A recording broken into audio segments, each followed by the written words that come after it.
तो जय श्री कृष्णा दोस्तों, राधे राधे।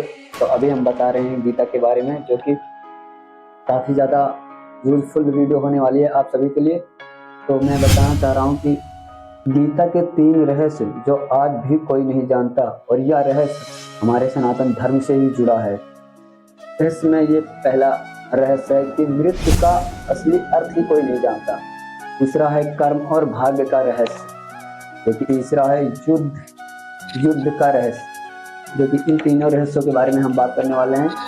श्री कृष्ण कहते हैं कि मृत्यु का असली रहस्य कोई जानता ही नहीं है, क्योंकि मृत्यु इंसान की होती ही नहीं है। मरते हैं तो केवल शरीर मरते हैं, जैसा कि श्री कृष्ण भगवत गीता में कहते, आत्मा को ना तो कोई मार सकता है और ना ही इसे कोई जला सकता है।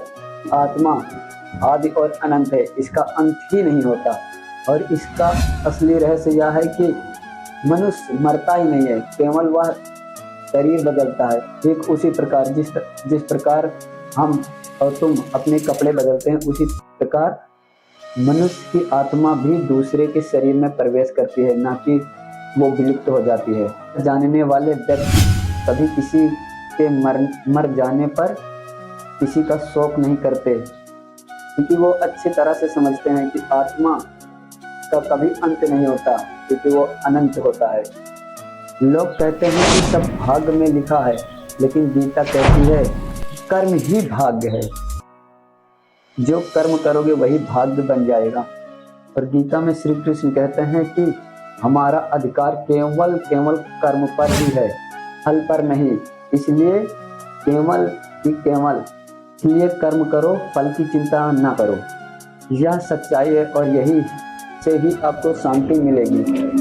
तीसरा, युद्ध का रहस्य। और गीता का युद्ध केवल कुरुक्षेत्र का युद्ध नहीं था, बल्कि वह युद्ध हर इंसान के भीतर का युद्ध था।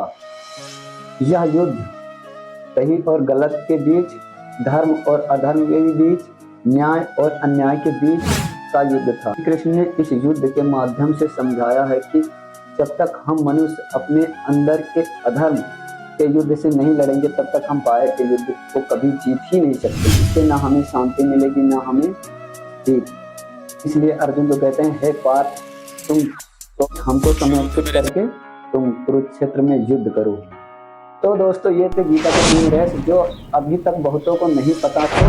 तो आप चाहते हैं कि मैं हर रहस्य पर अलग अलग वीडियो बनाएं, तो वीडियो पर कमेंट करके जय श्री कृष्ण जरूर लिखिए। जय श्री कृष्ण।